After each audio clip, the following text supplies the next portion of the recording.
Deep in the woods near Vermilion, Ohio, people still tell chilling stories about children who died in a fiery disaster at the old Gore Orphanage. But what if the tragedy that made the place famous never actually happened? Or did it, but in a different way. The views and opinions expressed on the Untold History Revealed podcast are solely those of the individuals stating them and are not necessarily those of the owners. So sit back and grab a cup of coffee Or tea. as we discuss some moments in history that may have been untold or forgotten. Another episode of Untold History Revealed starts now.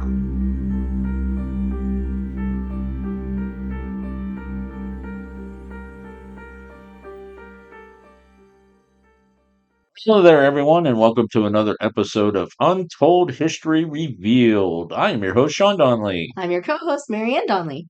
And you're starting to get your voice back better I am. later each day. I am. In this episode, we are going to be talking about the confusion behind the legend of the Gore Orphanage in Vermilion, Ohio. That's a mouthful. I love them long titles. I know, you really do. It's always been your I forte. don't know why. I think it's because I Coming up with can't. long stuff. Well, I think it's because I can't settle in on search words or something, so I just have a big sentence, and nobody finds us or listens to us. No, eventually they do. Long term. Gotcha. Okay. All right, dear. How'd you find this one? Well, we've been covering true crime and history and everything, and I really wanted to find, I wanted to start looking for the creepiest ghost stories for every state. Okay. Okay, so Yeah. I went out and I did a search, and I said, tell me the scariest, creepiest story for the state of Ohio. Never heard of this before. Have you? No. We've been to how many different 467 locations, haunted locations, not in Ohio, all over the country. And I never heard of this, and it's in Vermilion, Ohio, which is like close to Cleveland, not very far. So this one popped up, and I started reading, and I'm like, you got to be kidding me. This is creepy and dark, right? You've read the legend or heard the legend. I have. It's kind of dark, isn't it? Yeah. Dark and twisted? Yeah.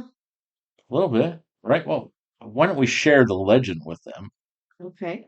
Okay. And then we'll come back and talk about it a little bit more. All right. Right? Yep. All right. So go ahead and listen to this, and we'll be right back. In the woods near Vermilion, along what locals now call Gore Orphanage Road, lies one of Ohio's most haunting legends. The story began early 1900s, when the Gore Orphanage was said to house children who had nowhere else to go. The orphanage sat isolated among thick trees and muddy pipes, far from town, where the wind moved through the branches like whispers in the dark. And it was run by Old Man Gore. According to the most chilling version of the legend, tragedy struck one winter night when a fire erupted inside the building. Some say a lantern was knocked over, while others claim faulty wiring started the blaze. The flames spread quickly through the wooden structure, trapping children and caretakers inside before help could arrive from the distant town. By the time the fire died out, the orphanage had been reduced to charred ruins. Locals soon began reporting strange lights in the woods where the orphanage once stood. Travelers claimed that they heard faint children laughter drifting through the trees when no one was there. Others said they could hear crying late at night, as if echoes from the past still lingered among the ruins. On quiet evenings, some visitors swore they saw small figures darting between the trees, or pale shapes standing near the old stone foundations. Over time, the legend grew darker. Teenagers exploring the abandoned site said they found rusted toys buried in the dirt, or tiny handprints appearing in the dust on their cars after leaving the woods. Some visitors even reported that their flashlights or phones would suddenly stop working when they approached the old foundations. Locals claim the original orphanage building is gone, leaving only scattered stone remains hidden along hiking trails in the Vermilion Township. while historians debate whether the tragic fire ever happened the way the legend claims. The eerie reputation of the woods has never faded. Even now, they say that if you walk the trail after sunset and stand quietly among the ruins, the forest sometimes grows strangely silent, and in that silence, you might hear something that sounds very much like the distant voices of children who never left the woods.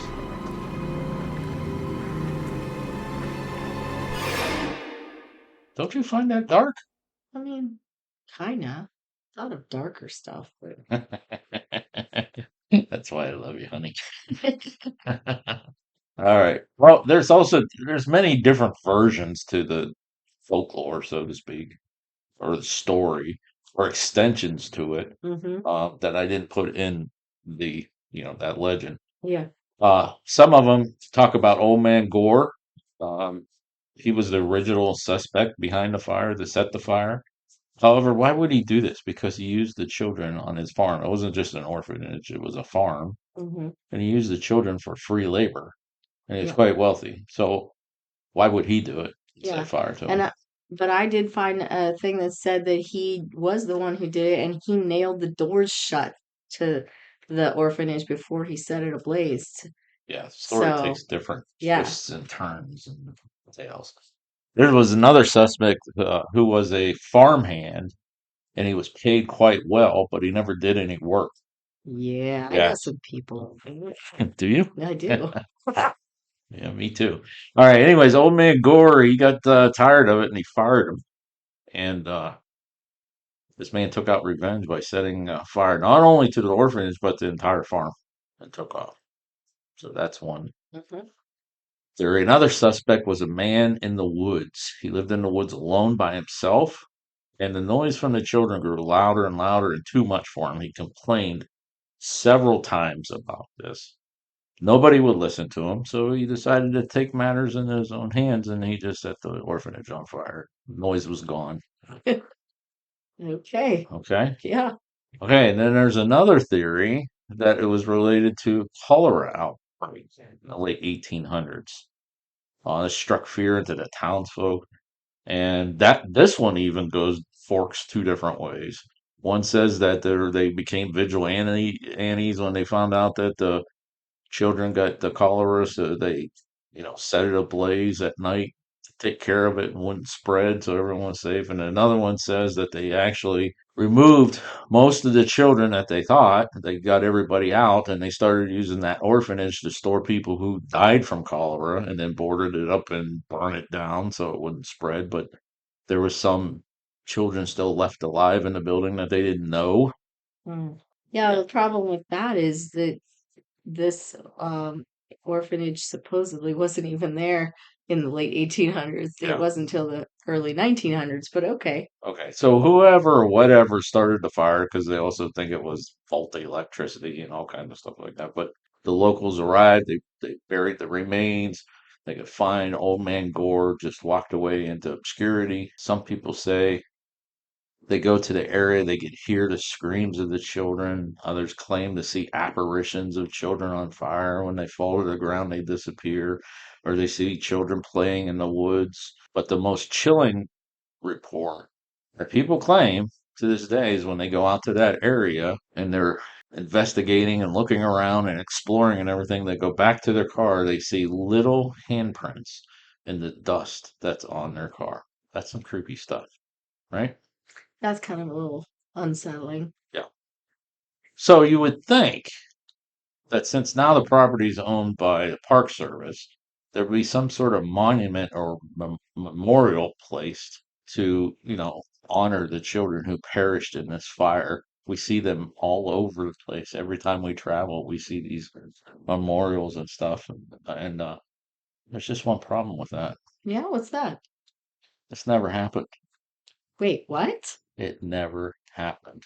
Really? Even with the street being named Gore Orphanage Road, it never happened.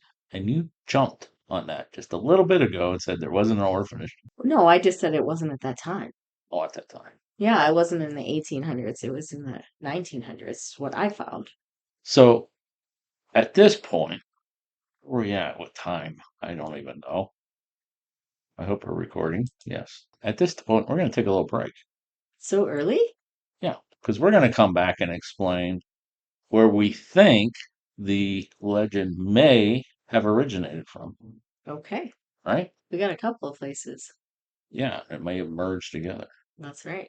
Okay, so we're going to take a quick break and we'll be right back.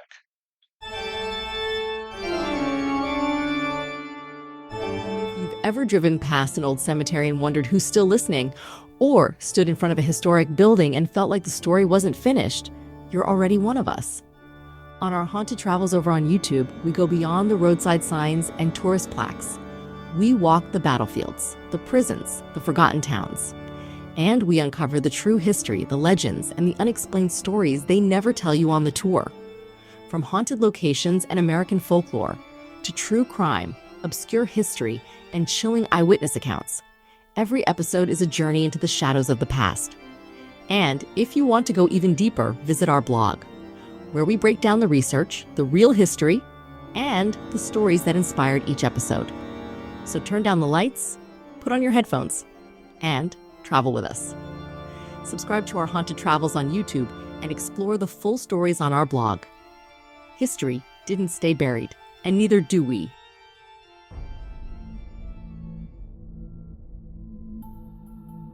History doesn't stay buried. Some stories refuse to rest. They linger in forgotten towns, prison walls, riverbanks, and crime scenes. That's what we explore at our Haunted Tales. On our YouTube channel, we bring history to life through graphic novel storytelling. True crime, folklore, paranormal legends, and the Dark Corners textbooks leave out cinematic visuals, real history, unsettling truths. And if you want to go deeper, our Haunted Tales blog dives into the research behind the stories, documents, historical context, and the details too disturbing or strange to ignore. This isn't campfire horror. This is documented history with teeth. Search Our Haunted Tales on YouTube and visit ourhauntedtales.com to read more. Subscribe, explore, and remember, some stories don't want to be forgotten. That was a break. Our voices may sound a little different because we kind of like said it last night with the bread. With the break. They say with the bread, You did. with the bed. So we're back at it this morning. Yeah. But yeah. So yes, this urban legend, so to speak, everything behind it actually never happened. Crazy. And we've watched some things and did a little bit more digging this morning before we got back on here. And I think it validates our theory as to where this originated from. Yes. So let's start out with the name, because when I first heard about this, I'm like, the name of the street is Gore Orphanage Road. Mm-hmm. I'm like, well, okay, Gore Orphanage, it had to have been there. Right. That's what they named the road after. So that's where we kind of like started a little bit. We also did some really deep digging into some of the true historical stuff, and we found some of the names and the people and everything that's in the actual history. But we'll So talk is it about that a real little or bit. isn't it real? Yeah. Um, yeah, it got confusing there for a while. So this urban legend is really confusing when you go to research like where it originated and how it came together, because it actually branches off into three is it three or four Different stories. Yeah. different stories that kind of come together. And in our extended version, we're going to talk about how we believe that this story traveled around and grew and grew and grew. Uh, but let's cover the three different things and how this comes together and it kind of makes sense. So first of all, let's talk about the name of the road. Like, why was it named Gore Orphanage Road? So what was the stuff we found about the actual naming of the road? Okay. So before it was anything like that, um, The road was originally laid out along a boundary line that divided Lorain County and its neighbor, Huron County. And a surveying error was discovered. And so a thin strip of land that resembled a gore of address, which, by the way, for those of you who don't know, a gore of address is like it's a trapezoidal shape um, piece of fabric that's put in there so that you can have a small waist, but then it flares out at the bottom. So it's like that's a gore of a dress. And so the land piece actually represented what looked like that. So that's why they called it the gore. So during old surveying, when they would find a problem Right. with the surveys, they would call that a gore, Mm-hmm. right? Yes. And so that land piece that was kind of like a mess up in that area, they called it the gore. And so that's why they ended up calling it or annexing it to Lorain County, but then also like they called it Gore Road. It was originally Baldwin Road, Okay. Then they and found a then they found the mistake. mistake. They changed it to Gore Road, and then eventually, after the orphanage was like on that land, by the way, there was an orphanage, just not the one that, It wasn't called Gore Orphanage. right. Um, it was called Light of Hope Orphanage. They ended up changing Gore Road to Gore Orphanage Yeah, Road. because locals called it Orphanage Road. Right. Actually, it was Gore Road, so they combined them together and called it Gore Orphanage Road. And over time, as the story grew, people said it was Gore Orphanage, Right. Gore Orphanage Road, Right. with Old Man Gore. Yeah. But we didn't find anything about There is no Old Old Man Man Gore. Gore. It's just that's kind of cool that it was Gore, you know, creepy story, Gore, that kind of thing. Yeah, like gory. But that's not what Gore meant.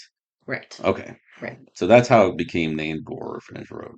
Correct. All right. So let's talk a little bit about the Light of Hope Orphanage, which did exist. It did. And from my understanding, there's still Light of Hope ministries around today. But Light of Hope was the name of an orphanage that was established in 1902 by Reverend Johann Sprunger and his wife, Katharina, in Vermilion or in Illinois. Then they moved to Vermilion area, which is where this Lorain County and all that is. Which, by the way, we did find them Right. in Find a Grave. There'll be links in our extended version on Patreon. So, Yeah. So they moved there because of a fire in their original orphanage in Bern, Indiana. And so at that place, there were three girls who were orphans there who died, reportedly died in the fire. I actually found a picture of the class. Um, it wasn't all the orphans, but it was like a group of them. And two of the girls who died, they actually were able to identify them in the picture. And then the third one they had the name of, but they didn't know which of the girls it actually was. But that was like the girls from that group that died. so that picture that we have here, again, Yes. going to be an extended version, but that's the orphanage in Illinois. Correct. Correct. And it burned down, and then they moved to this location that we're talking about today. And here's another little interesting thing about Reverend Springer and his wife. Um, some people say that, well, there was one report that said that they were brother and sister, but they weren't. They were actually cousins. Right. But also at the same time, when you hear brother and sister, like that's what they kind of call each other in the Amish sects. Right. So they call them brother this and sister that. So I'm assuming that they kind of did the same. And that's why they probably called them brother and sister. They were actually cousins. Yeah. This is kind of like not laid out linear, like in a timeline, because we got to go back before the orphanage, which we're going to do after we finish talking about this. Yeah. Well, because I'm it telling makes you, it's a sense. complicated legend, but it'll make sense. Yeah. It makes sense to do it not in the linear format because, we got to tell you that, yes, there indeed was actually an orphanage here, Mhm. but then we'll go back and tell you what happened before. Yes. Okay. Keep going. You're doing well. All right. So when this when they came here to this area in Ohio, the new orphanage site that they had, it was just outside of Vermilion, and it was four sets of farm buildings, and there was also a abandoned mansion there, and it was sat on 543 acres. And it was then built. Then they put together an actual orphanage building and that because it wasn't they didn't start that in the barns and they didn't do it in the main house, so they built the orphanage and it was along Gore Road, so they made it Gore Orphanage Road. There was as I said, a mansion that was on there as well, and that's where some of the other people that we'll talk about eventually come into play. um, the Swift Mansion is what was on the property as well. So, as I was saying, the location um, of the actual orphanage was not in the mansion that was there on the property. It was actually a little ways away. A lot of people actually think that the ruins of that mansion is where the actual orphanage was, but it wasn't. It's about What is it, like a mile and a half it's like down a the road? quarter mile north of Quarter mile. Rosedale. It's the spot where Gore Orphanage Road and Sperry Roads meet. That's where the orphanage would have been. You can't really see it from the road, but the remains can be seen a little bit So when up people on come to Sperry. that area, paranormal investigators, teenagers, thrill seekers, that kind of thing like that, Yeah, they find the remains of the mansion, right. but that was not the orphanage. That was Swift Mansion. Correct. Correct. It was on the property, but it wasn't where the actual orphanage building was. Gotcha. Now, the reason why we're doing this timeline not in order is because it's believed that the Hope, is it Orphanage? Light of Hope. Light of Hope Orphanage is actually where the urban legend sort of began, was with the orphanage, correct? Sure. Yes. Okay, so what else do you have before we start talking about conditions? So the way that I actually had originally found the picture of the girls who died in the fire in their old place was I actually was looking into him a little bit because the Reverend, by the way, because apparently here at this location in Ohio, they also had their own printing press. Um, in the area where the schoolhouse was.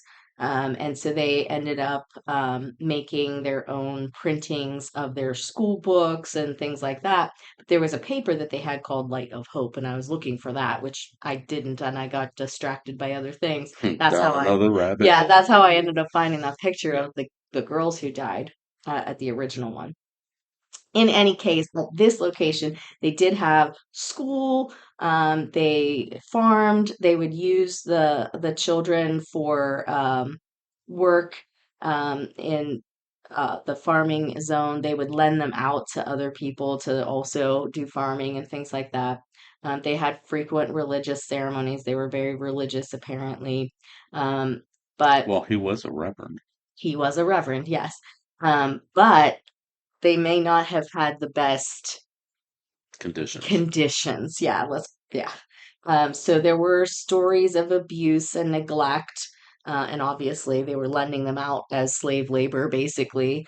So there were stories about that, and then they were also told many stories throughout the years of what they had to eat and the physical conditions that they were in. So like they had to eat calf lungs and hog heads, and they even ate the cattle that was ill, and their corn that they were given and all the rest of their foods, they were boiled in the same pots that they would use to boil their clothes and their soiled underwears and things like that to Mm, clean them. mm. And then also, they were only given certain things every now and again. Like they could only give butter, even though they had cows on the farm. They were only able to have butter once a week. They would only occasionally get to have pepper or sugar on their foods. Their rooms were infested with rats and other vermin. Um, Rats were often found to be crawling onto the beds and bit the children while they were sleeping. Hmm. They were only allowed to have a bath once every, I think it was every 2 weeks. Yeah, and it was the same water. Yeah, they had to share the water. Um, they also were told of being beaten with a strap by overseers of the farms. And they would do that repeatedly, and they would end up with all these welts all over their bodies. They would have diseases and illnesses, obviously, things that they were going through, but they wouldn't give them any kind of medications. They would only treat them with prayer. And then they basically started to see these kids were starting to like run away and try to get away from the situation. And the children were the ones that were reporting the conditions. Yes. The runaways would tell people about what was happening there, which at the time, there really weren't any laws in the country, let alone Ohio, Hmm. to regulate orphanages. Right. Right. And this was So, like the beginning of that, where they were starting to look into these conditions and how these children are being treated. yeah. And so, like, they did that. And, like, in 1909, the state of Ohio actually came in and, like, started checking them out. And they're like, hey, what's going on here? Yeah. But again, like you said, there weren't really any laws or Yet. regulations yet. And so they basically couldn't fine them or charge them with Yeah, anything. nowadays you would think that's common sense. You can't treat kids like that. Yeah. But back then, like people got away with it Yeah. because there weren't laws or people watching or children's services or anything like that. That didn't Right. exist. Right. And this wasn't just like this orphanage. It was like that everywhere, Mm. which led to the closing of orphanage. And in Ohio, they actually went into foster care and children's services. They created that kind of environments instead of putting children into institutions, you Yeah. know. So, Yeah. But what was interesting about this, like, they even admitted to it. yes, The Sprungers said, yeah. "Yeah, And we after did this all of stuff." this is what I found that was really disturbing about the Sprungers. Like I said, I found their graves, and on his headstone it says "Father of Orphans," and on her headstone it says "Mother of Orphans." Nice. And they treated the orphans like that. Yeah. Yeah. And obviously in multiple states as well, Yes, you know? yes. So eventually, So by the way, I don't think I told you, but they're not buried in Ohio. They're back in correct. Illinois. Yeah, they actually moved back about 2 years after that investigation and things. Mr. Sprunger, Reverend Sprunger, died. And then she kind of tried to I guess, kind of work things through for a little while longer. And then she closed up shop in 1916, couldn't afford it anymore, and went back to Illinois. So that's why they're buried out there, um, and not here. Not Illinois, Indiana. Was it Illinois or Indiana? Indiana. Indiana. Okay. Okay. I'm sorry. I was saying Illinois, I think, a whole day. Yeah, let's get that correct. It's Bern, Indiana. Burn, Indiana. Yes. Now, when they ended up closing up shop, they kind of split the children up that were still at the orphanage. And so they kind of went to different places in the area. They were kind of peddling them off. But then anybody that they couldn't find a place to take, they took them back with them to in Indiana. Yeah. So I kind of feel bad that they ended up being taken away because theoretically they would have had some sort of something here. You know what I mean?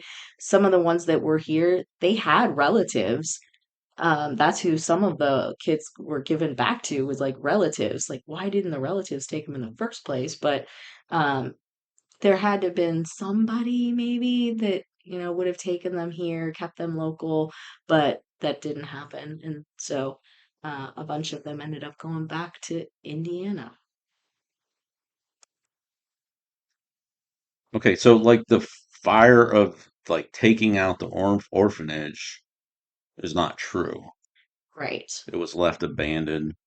But there Right. was a fire that was at orphanage here in Ohio, right? Right. But it wasn't massive to take out the whole orphanage. Which again, see, this kind of lends into that urban legend kind of building up. Oh, it took out the whole orphanage, all the kids died.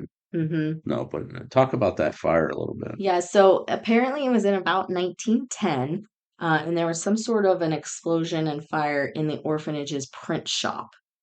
Now, records claimed that there weren't any kids that died, but apparently they didn't do an official count either. Sure. So they're like, oh no, no kids died. But by the way, we didn't actually count our kids to make sure.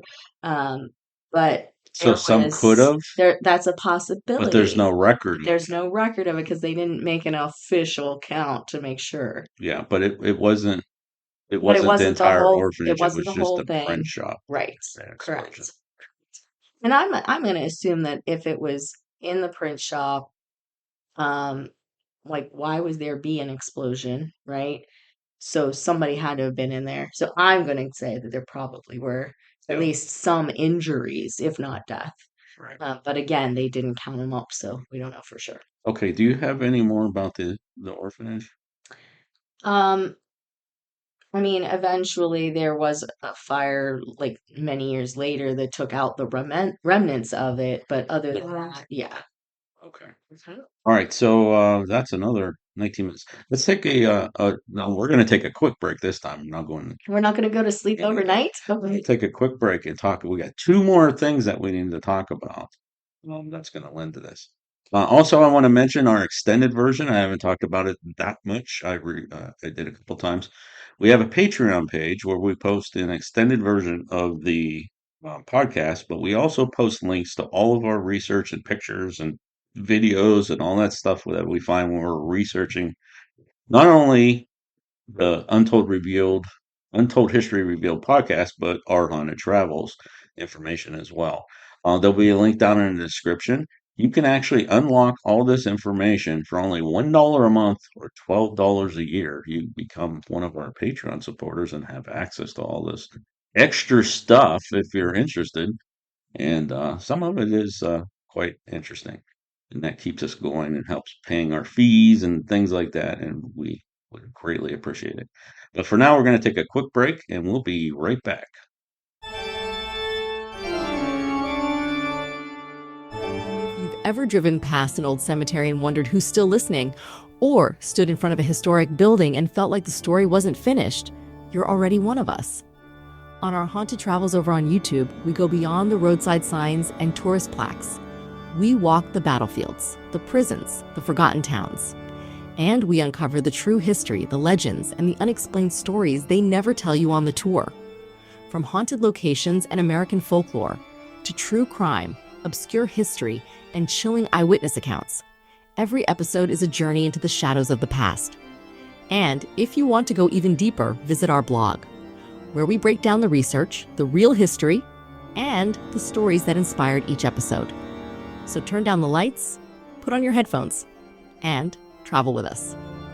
Subscribe to our Haunted Travels on YouTube and explore the full stories on our blog. History didn't stay buried, and neither do we.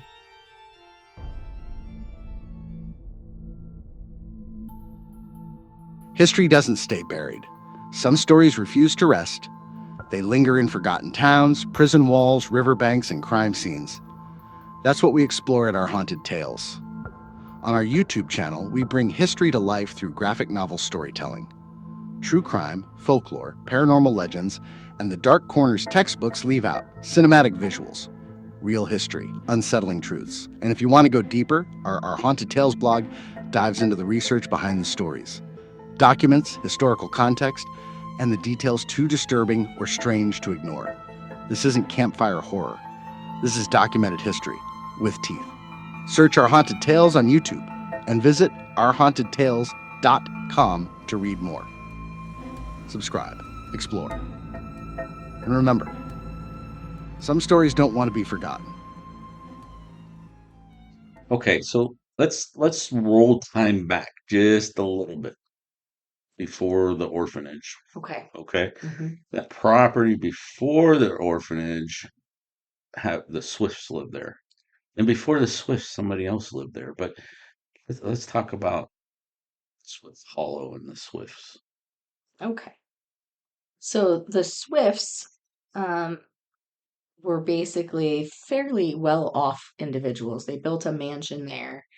They had their family there. I don't know if they were well off. It took them 20 years to build the mansion, but Yeah, okay. okay. But they had enough money that eventually they would like be able to invest Yes. in railroads and things like that. So they had to have Yeah. some Well, yeah. financial Right. stability. Right. Yeah, I agree with you.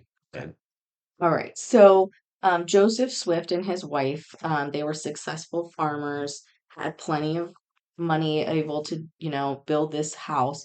The house that they built, the mansion, was having ornate woodwork. They had marble columns, all kinds of lavish decor. Um, we have a picture of that, yes. there's a picture, yes, of the outside of the building, not the inside, the So if you do see interiors. our extended version, Right. you can see a picture of it. Okay. So after the mansion was built, though, they started to have a little bit of bad luck. So in 1831, their daughter, Typhenia, died. Um, I think it was from diphtheria. Okay. I'm not 100% sure on Well, it. I did find her grave on Find a Grave, and well, you didn't even say it yet, but I found her grave on Find a Grave, and it doesn't say anything. That like, there's no picture. It's just what. So I'm gonna have to do a little bit more digging, but um, we do have her Find a Grave. Okay. They also ended up, their son, he also died. Now, their son was Haman, and he was 24. So he was a little bit older than his sister that died. His sister was anywhere between, we've seen 5 to Yes, five. 11. It was 11 and 12 on Find a Grave. So we're I not don't think they exactly know exactly sure, for sure how old she was. but she was definitely still a little youngster. He was a little bit older, but they were still, living and working the land there.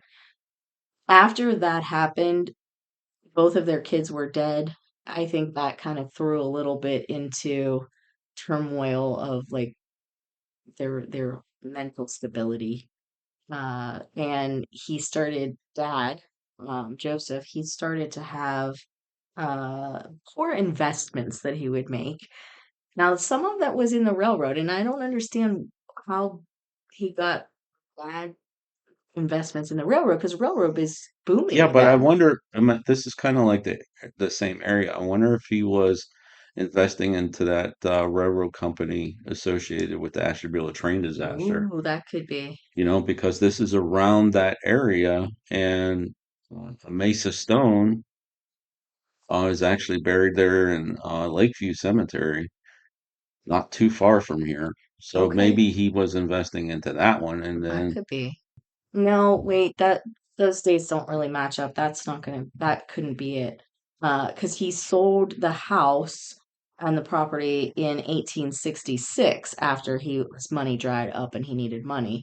And the Ashtabula train disaster didn't actually happen until what, 1876. So that's like so it was like almost 10 a years 10 off. year difference. Yeah, so Ah, that's, hey, it was a shot. yeah, it was a good idea. I don't But know. something could have happened bad though around here with the railroad. Yeah, so I just don't know. But in any case, he ended up selling the house then to the Wilburs uh, in 1866. So Nicholas Wilbur takes over the Well, before you property. start talking about Wilbur, you want to talk about how Swift came to the area Okay, a little bit? okay. Because we did some digging into him. We mentioned this in previous podcasts, but when we start or we're researching something like a legend or paranormal claims or anything like that, we try to find certain things that could, I don't know, give some credibility to the story historically. And one of the things is trying to find these names and find these people, like in Find a Grave or Find a what's the other one we use? There's a couple of them that we use to try to find if these people actually existed Mm-hmm. uh, in history. And we did find the graves of the Swifts We did. in Michigan. Mm-hmm. So tell them how they got the land. So he was He was in the War of 1812, right? Yes, so he was Okay. born in Massachusetts, and in the War of 1812, he ended up spending 2 years in the military. And after that, the government awarded him 150 acres in the Western Reserve Territory for his troubles. So the land that Which he would have been got, Ohio. right, the land that he got was nestled in a hollow 7 miles south of the mouth of the Vermilion River, which is exactly where this ends up being. Right. So that's where he kind of got the land from. And then he, of course, as I said, he was building the house. You thought it was 20 years to build the house. I did find something that said it was only 2 years. But then it didn't end up getting called Swift Mansion like right away. They called it Rosedale because Mrs. Swift had a big rose garden Eliza in was the her name. front.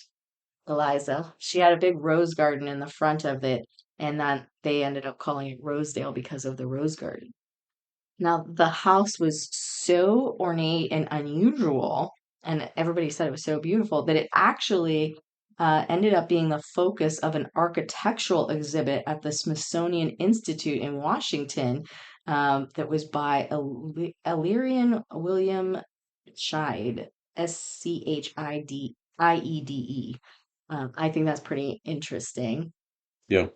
And then also during the Civil War, it played a little bit of a role. I found information that said that during the Civil War, they used it as an underground railroad facility. Many of the barns that were on the property were used to quarter slaves awaiting passage to Canada. Oh, So, that's interesting. yeah, And now it's in ruins. and now it's This in house should ruins. have been preserved as a historical site, right? Right, but unfortunately, it burned down in 1923. Yeah. So, all right. Now, where are we going from here? Are we going to talk about who Swift sold it to? Yes. Okay. Keep going. All right. So after he lost his money, he needed to sell the property. In 1866, he sells it to a man named Nicholas Wilbur. Okay, I want to stop you just for a second because Okay. in that same article, the previous one where you were talking about Smithsonian and all that, Mhm. in that same article, it states there's nothing haunted here. There was no blah blah blah orphanage. There was no this. There's no ghosts. I love when people say that. Did they actually go out and test? Or many paranormal people have gone out there and done investigations and found something going on there. Something odd they couldn't Something explain. odd, something strange. Okay. They were just saying it wasn't an orphanage that was there. It wasn't, children that died. It wasn't that, wasn't that, wasn't that. However, this is where it really gets interesting when we start talking about the Wilbers. Yes, because Wilbur was actually a renowned spiritualist. Yes. Yes. Those of you who follow us know several times we talk about spiritualism. And one of the main focuses of their ceremonies were seances. Yes, and there are reports, many, that they had rituals and seances held regularly in the mansion home. And some say they were demonic rituals and stuff like that. No, they were They seances. were It's like seances. somebody sitting around a Ouija board or somebody sitting around doing an EVP session, asking the spirits to come forward and communicate. However, if you do those sort of things, you have to close out the sessions. You have to close them out and tell them not to follow you, not to do this. But what happens a lot of times is, especially teenagers, they'll sit there with playing with the Ouija board or something, they get spooked and they don't close the sessions. Of course, this is all theory, but think about that for what I just Yes. said. They have them, they get scared, whatever, they go running, they leave it open. Now you could potentially have a And vortex. It's an open door, the spirits can come through. right. And that kind of leads right into what I had to say next, which is that they were doing these seances and that, and the children of the Wilbers were supposed to have been psychic and able to communicate with ghosts, and they would often communicate with ghosts of dead children. So they were conjuring up these spirits of deceased children and having conversations with them. All right. Now, Is Did it possible they that they leave it left the open? sessions Yeah, open? right. Again, folks, They were this is all humans. theories. Everything's in theory. We're not going to know the truth about all this other stuff until we cross over to the next realm and everything, which is going to be some to sit down and chat with somebody and tell me the mysteries of the universe. Anyways, You're I digress. so twisted. I digress. But think about that, what I just said, that theory. I mean, could be what's happening here, Yeah. right? Yes. Okay. Now, the home was abandoned in 1901 after Mr. Wilbur died. Uh, but there are reports that the Wilbur's grandchildren died of diphtheria and that their remains were, that they died in the house and their remains were, Well, and there's but, others said that they didn't die in the but house, but being that they abandoned the house after Mr. Wilbur died in 1901, that doesn't seem to hold much water at no, all. but I did find the grandchildren. They're not very too far away from the house in a little cemetery there. Hmm. But it seems that they didn't die in the house. They didn't die on the property. They weren't buried on the property. They are, Well, well, they could have been. I they could mean, have been on the property. that acreage could have been, but they weren't in the Look at the house. grave of Washington, Mary Yes. Washington. Right now, it looks like it's across a neighborhood, but Yes. that was part of the original Properties. property. It's True. just And buried it off in the was, corner. quite a bit of acreage. So yeah, Yeah. that's a possibility. So that little cemetery could have been part of their property, the beginning of it, like a family plot. Mm. But then they ended up losing the house and they left the children there. And they went to Michigan, which I found them in Michigan. So They also went to Michigan. Joseph and Eliza, Oh, Joseph and Eliza did, but what about the Wilburs? the Wilbur's children, were buried in a small cemetery. Well, It's confusing. yeah, This whole thing is confusing. leaving this area pretty much then unattended. The property was sold then. We have more about the Wilburs? No. No. So the Wilburs sold the property to the Reverend? I would suggest that they did because there's nobody that we find in between. I didn't find any But documentation there could have saying been. that they Could have sold been. it to them, but yeah, they're the next people we hear about are the people that have the actual orphanage. All right. We have, okay. So let's just recap. The Swifts originally got it, Right, got the mansion. right. I mean, so because that goes back to the Western Reserve, okay? And before that it was probably Native American lands. Yep. Yes. Mm-hmm. Western Reserve, Swifts got it, left abandoned. Eventually the Wilburs got it. Their grandchildren passed. They were spiritualists. And then we go to the orphanage, the Springers. So we kind of went backwards. Right. So you can see how the paranormal plays in there, how children plays in there, but we have another thing that we could throw at this too that needs to be mentioned. So let's take another quick break and we'll come back and we'll talk about that and go over our questions. Okay. All right. If you've ever driven past an old cemetery and wondered who's still listening, or stood in front of a historic building and felt like the story wasn't finished, you're already one of us. On our Haunted Travels over on YouTube, we go beyond the roadside signs and tourist plaques. We walk the battlefields, the prisons, the forgotten towns. And we uncover the true history, the legends, and the unexplained stories they never tell you on the tour. From haunted locations and American folklore, to true crime, obscure history, and chilling eyewitness accounts, every episode is a journey into the shadows of the past. And if you want to go even deeper, visit our blog, where we break down the research, the real history, and the stories that inspired each episode. So turn down the lights, put on your headphones, and travel with us. Subscribe to our Haunted Travels on YouTube and explore the full stories on our blog. History didn't stay buried, and neither do we.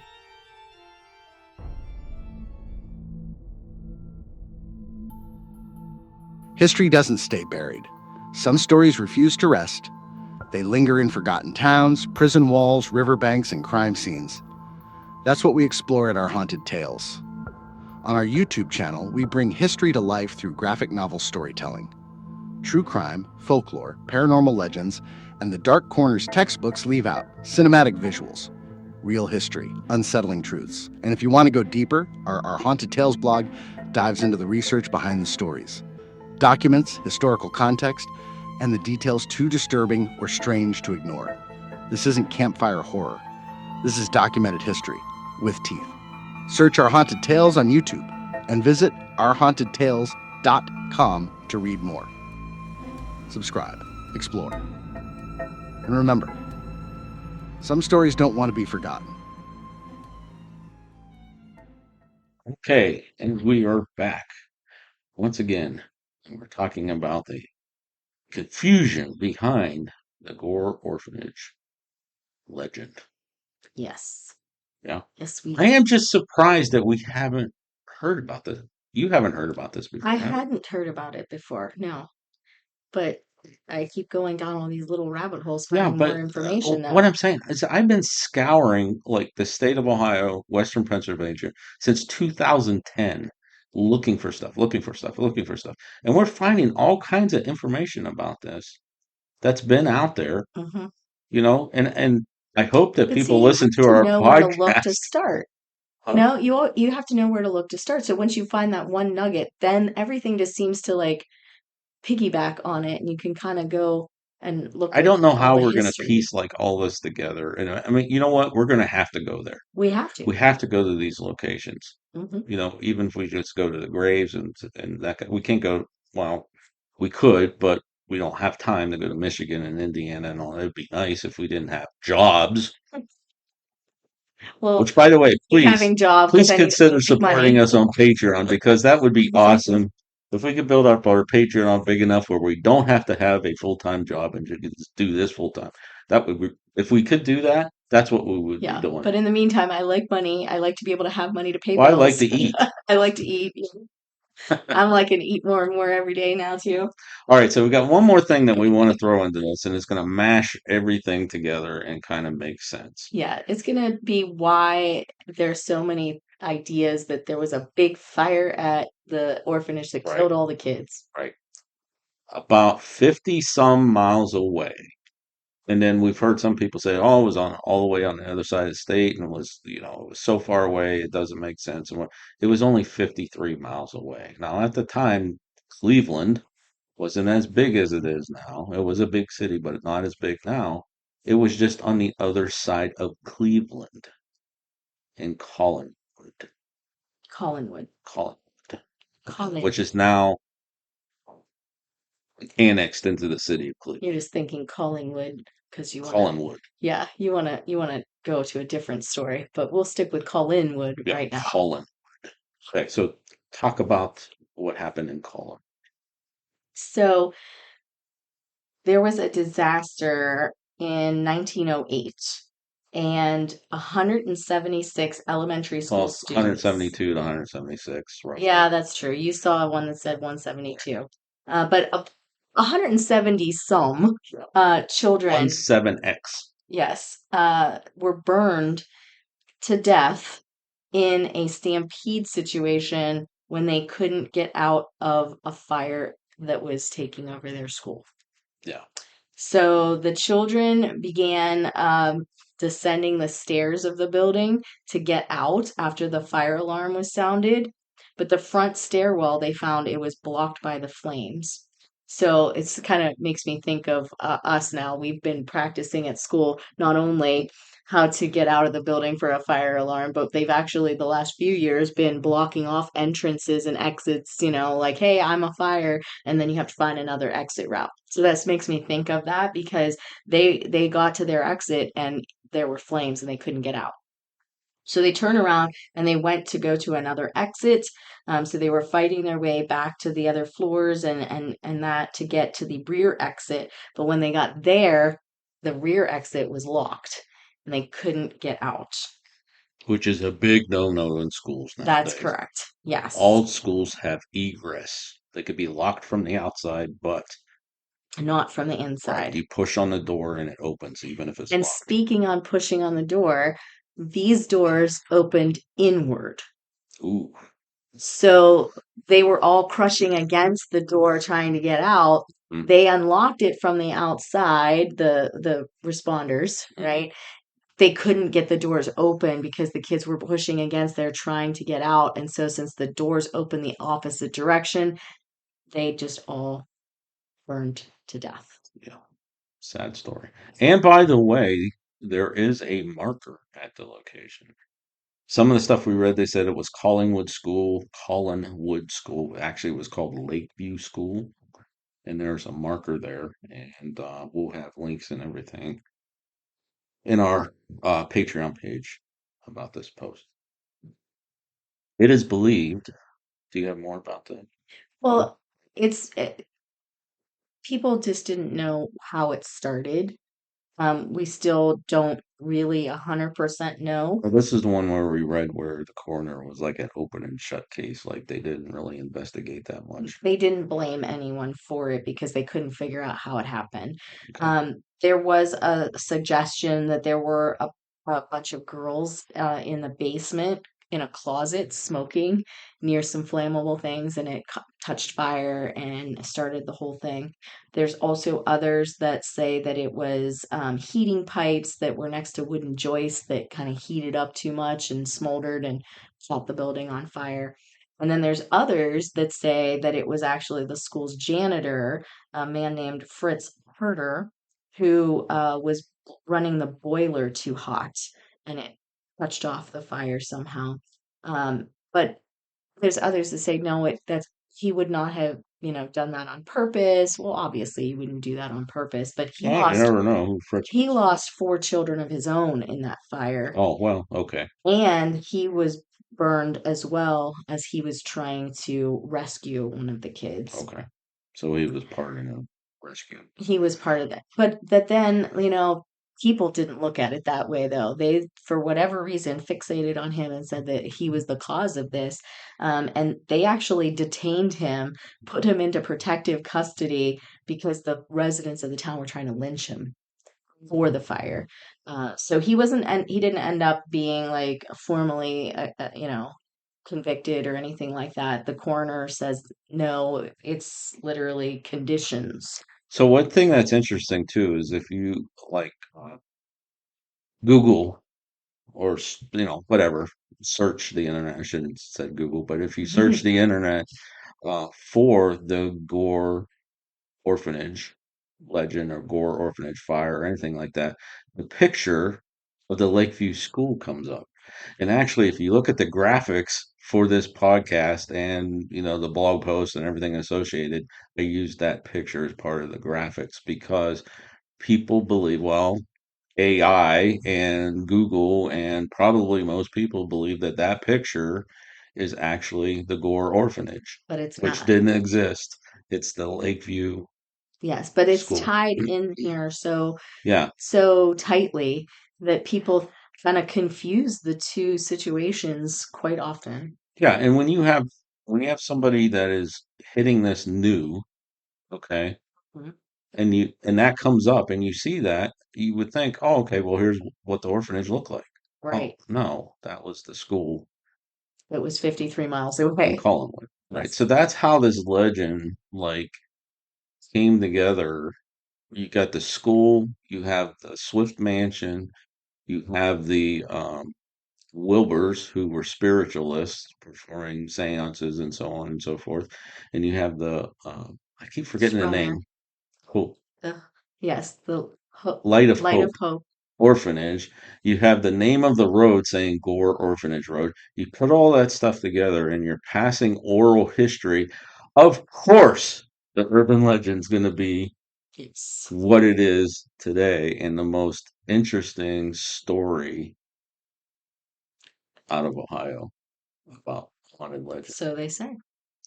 So, yeah, is there anything else about our research or anything? Well, Oh, okay. there's Yeah, I thought you brought that up. series of Yeah, let's talk about this a little bit because somehow, some way, somewhere, some whatever, we have to get this stuff in the database. And those of you listening going, database, what are you talking about? Well, we also own panicd.com, which is a database of haunted and historical locations. But somehow we have to get this in there because there are actual paranormal claims of the location of where the Swift Mansion was, or that area, That the wooded area. the whole area And there. there's a bridge there as well, which they deem Crybaby Bridge and all that. So So go ahead. Sorry, we start out with I some deviated other from the script. legends. So we know about the legend of the orphanage and theoretically burning down and blah blah blah. But also there's a legend also that Mr. Wilbur actually helped the Sprungers build the orphanage buildings themselves after losing his grandchildren because he was like, hey, I still want to do things with children and things Hmm. like that. So he lost his own grandchildren. Um, and I'm not sure about the time frames. That's why it's again a legend because I'm not sure that the time really lapses in there correctly. But Mrs. Wilver, his wife, was said to have gone insane over the tragedy of losing her grandchildren. So it was so Oh bad. yes, I forgot about this part. Yeah, so it was so bad that stories were told that she would set the table 3 times a day and pass out to children the food, but the children weren't really there. And then at night, she would literally light a lamp and tell the kids it was time for bed and children, come on, let's go. And she put them to bed, but they weren't there. So that was kind of interesting. And some people said that it wasn't her kids that or grandkids that she was doing that. Some say it was like children that her psychic children ended up bringing back after they died, or But that the she's children were, psychic, Mrs. Wong. as far as I know, she wasn't, just her children were. Yeah, well, she had to have. I don't know. Maybe she was saying the children, and just other people thought she was crazy. That's possibility, that is possible. Setting food for them 3 times a day, that's a little off. But the spirits, I don't think they could eat. I don't think so either. Uh, What'd but she do with all the food? I don't know. If the food disappeared off those plates, holy cow. Yeah, that would make Right? a great video. Yeah. But in any case, there was that legend that kind of goes in there as well. And Yeah, then, let's throw that into the legend. right. So we add Chuck that that in. in there. And then you start bringing up the fact that all these legends are popping up. Then when the lands and buildings are abandoned officially, uh, now we start to have regular folk just start to come there looking for stuff. Hmm. So when our mobiles started coming along, they started going up the steep ravines and trying to attempt to do it without stalling and do the sharp curves fast without crashing. So like it was a test of bravery.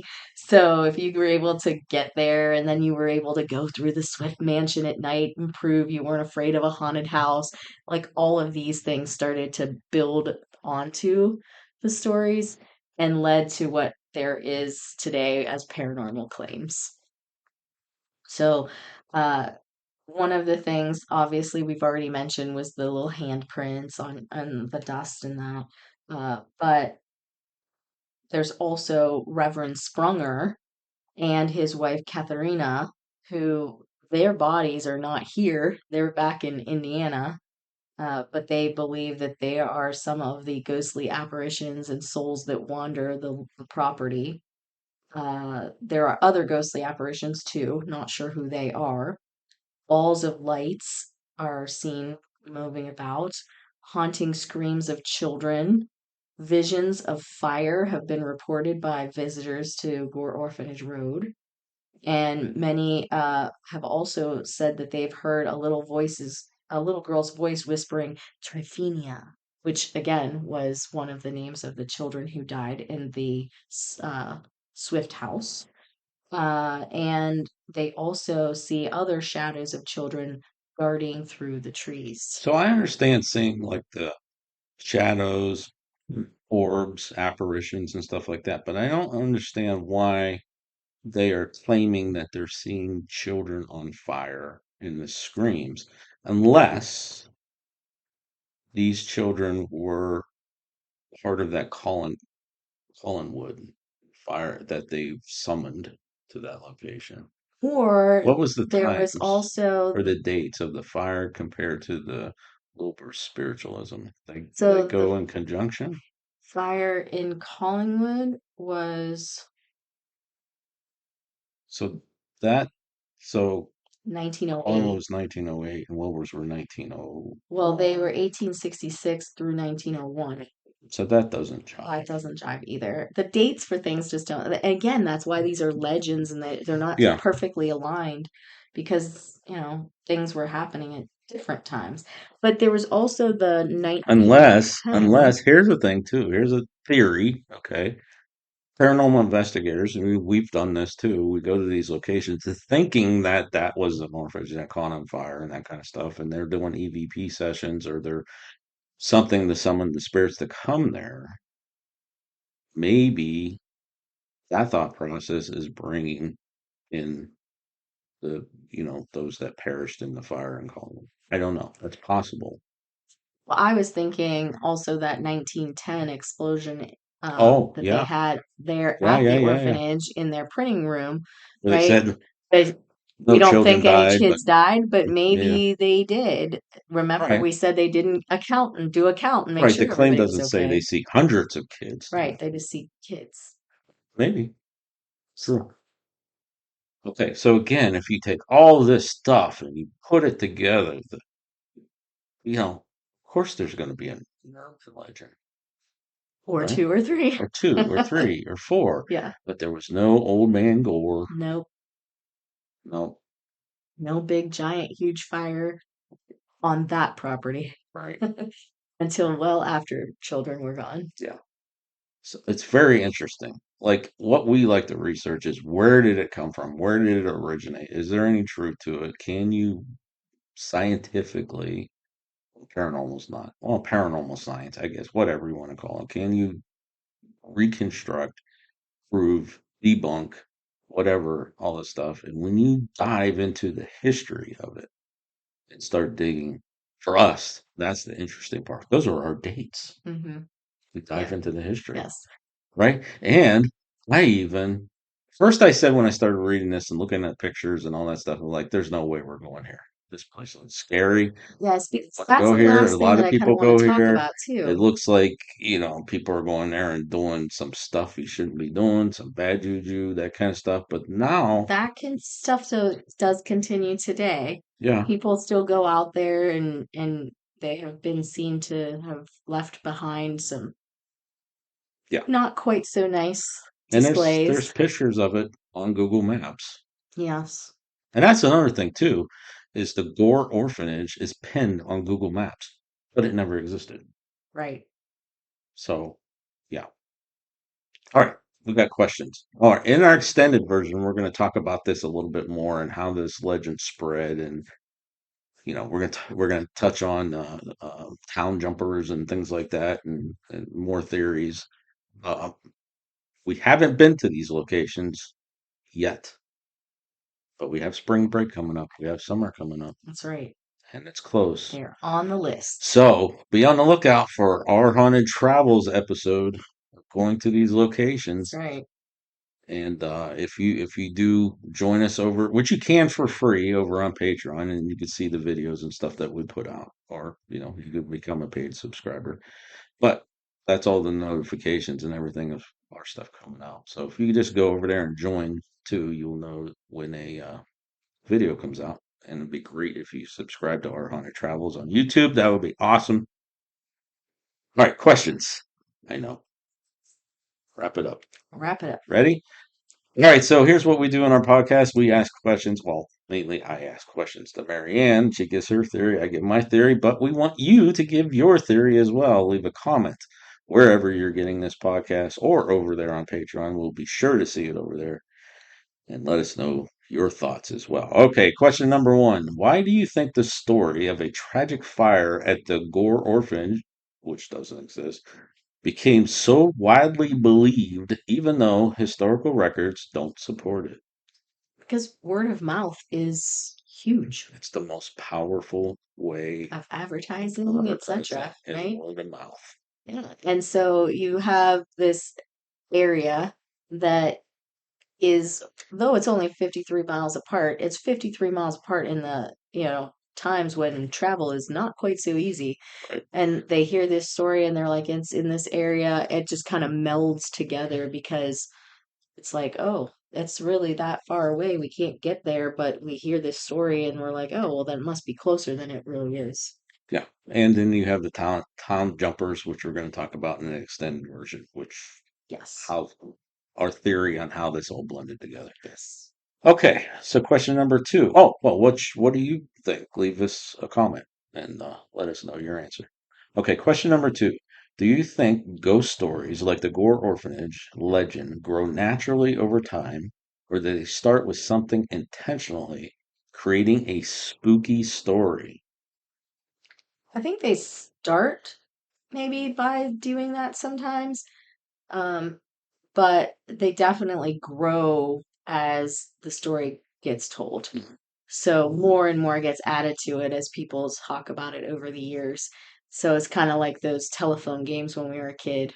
Mhm. We start with Johnny has a red hat, and then it's Johnny has a red hat that, was turning green and Yeah, or that one where I'm going on a trip and in my suitcase I took a toothbrush there, and the next yes. person says toothbrush shampoo, and then by the time like you get around 20 people, it's like completely different. Yeah. Yes. All right, so you want to hear? You never ask if you want to know my theories. You Because just I do, but yeah, go ahead. time period, right? Yes. Late 1800s, early 1900s. Yep. What was one of the biggest things that they did at Christmas? Oh, they They told told ghost stories. stories around the fire, right? On Yes. Christmas Eve, they told ghost stories. Yes. And number 2, with the urban legends and stories and everything we investigate, there's one little element to what's one little element that could relate to this? Chuck and Molly, Gretchen's Lock, um, Esther Hale, things like that. That could, you know, and she's looking at me like, what are you talking about? What about parents? I mean, these are abandoned buildings, right? Yes. Yes. What about parents telling their kids, don't go out there? There's ghosts out there, that kind of thing. Stay away from those abandoned buildings. Gretchen's Lock, don't go swimming in the water. There's a ghost in the water, right? Hug and Mary, don't go walking around at night. This ghost is going to come out and give you a big. So was it something to Hug and Molly. Hug and Molly? Did I say Hug and Mary? You did. Hug and Molly. They tell their kids, don't go out at night, Yeah. right? Okay. It was a form of calming the kids down so they didn't go investigating these abandoned buildings that could collapse on them and they could get hurt. Right? Don't go out there. That was an orphanage that burned down, and there's ghosts of kids, and they're gonna Yeah. Okay. I got it. Agreed. a theory. Yeah. Again, a theory. Yep. All right. What do you guys think? Leave us a comment. Let us know. All right. Number 3. If the tragedy never actually happened, why do so many visitors still claim to experience strange and eerie things in the woods today? Twofold. One, the power of suggestion. You're told that this happened, you go there believing it, It's the and first time we mentioned that during this, but yeah. okay, so the power of suggestion, Slender Man. right? Yes.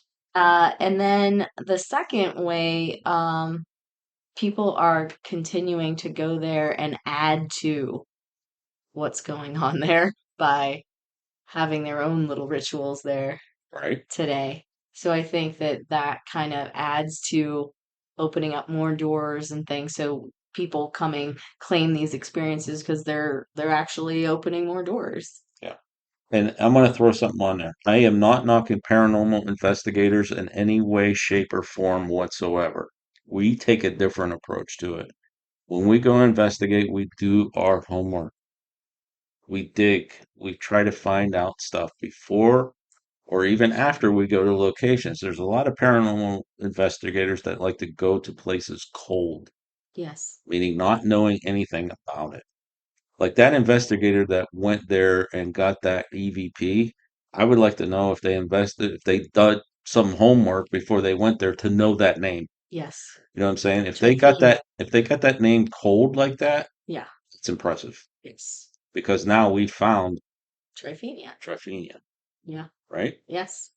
Yeah, some investigators like to go cold, not know anything, so that they whatever they get, they then research afterwards to Yes. find out if there's any connection. Some will do a little bit but they don't look for the historical tie-ins. They just look at what was the legend and then they go try to hear about that legend. And so that's that, piece that I was saying, power of suggestion. Right. And then there's, those who do the research before and after, like, hey, I want to be able to tie this. So I want to first know about what's really happening here so I can see if I can connect with that. And then if we find something else at the time, what else, what can I find that ties that? Is there something really, is there somebody named Typhenia, right? You want to That go we could back and do. see if we can communicate with Typhine, Right. Yeah. right? Or Yes. whoever said the name. Right. So, Yeah. all right. Let us know your answer down in the comments. Number 4. What role do you think abandoned places and ruins play in shaping local legends and paranormal stories? I think it's kind of like what you said. You have these abandoned places that are dangerous and like nobody goes there. It brings up stories, and then you could keep kids away from it. I think that's kind of how it Well, there's works. a lot of people, a large community that love abandoned places and they just like to go and explore. They're not paranormal investigators, they just explore Abandoned abandoned locations. locations. See, to me, if I go somewhere for anything, I want to have something to do. I am sitting in the doctor's office or sitting in the dentist's office waiting or going somewhere and just waiting. I want to have something to do, which is one of the things why I love that we have our little equipment with us that we can do some investigating. I don't even like going to weddings unless I'm doing something there. I know. You know what I mean? Mhm. It's just, I got to be doing something all the time. It's just the way my brain works. But the role of abandoned places and ruins, it does give gives you a little bit of creepy vibe. Mhm. What happened in these walls? Who was here? What took place? That kind of thing. And especially if people believe that the ruins that they're going to is the orphanage that burnt down, which actually it's not. It's the Swift Mansion. Mhm. Um, what happened here? That kind of thing. That gives a little mystery to Yeah. it. Mhm. Right. What are your thoughts? Leave us a comment. Last question.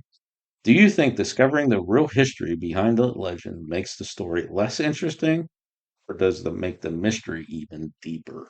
Deeper, I agree with you. deeper, because you The can more go you and dig, oh research man, so many Swifts things. left the area. They moved to Michigan. So the other ones went back to Indiana, but their children are still buried there next to where it happened. And finding the school, I want to go there. I changed my mind after Absolutely. doing the I research. know, because originally you told me, like, I think I cut you off a little bit ago when you were saying it, but originally you told me, hey, we got this thing we're going to do for the podcast this week. I go, okay. He's like, but we will never go there. And I'm like, why? And you're like, oh, because they got some people doing some bad juju stuff there, and I just don't want to run into them, Yeah, you I don't know, want to run into somebody doing a seance or because whatever you never ritual know that they're what doing. like they will do. Not necessarily the things that they bring in, but what are they like? What will they do? How would they react to you being there, you Yeah, know? we're not afraid of the spirits and the afterlife as much as we are of the living. Yeah. Even though we go to large cities and stuff like that, but looking at the pictures of this place, it is way away from Civilization. civilization. So if we do go there, we're going to go with security. And I'll leave it at that. Okay. Okay. All right. So please let us know the answer to your question or to that question down in our comments. All right. So anything else you want to add to the main podcast here? Not to the main one. All right. You're ripping and rolling, ready for the extension. I'm ready. Let's do it. All right, folks. We want to thank you for listening to this version or this public version of Untold History Revealed. We want to thank all of our new subscribers to the podcast and those following us. And this has been a lot of fun bringing this back. Don't And forget about our old friends too, oh the yeah, the the ones old that were around. subscribers. We want to thank you all for listening. And it's been a little bit of a challenge to try to put these out weekly. I'm not going to lie. Yes. We got travel season coming up. Yes. And we got to blend these together somehow. We got to figure out how we're going to do this. So we may start merging some stories with our travels, and you might hear about them ahead of time a little bit. But we got to figure out how we're going to do this. We can't walk away from this when we come to travel season because it's a lot of fun. You and I just sitting here and going off and doing this research and everything, getting that documented and put out to everybody. All right, so we've gone on enough.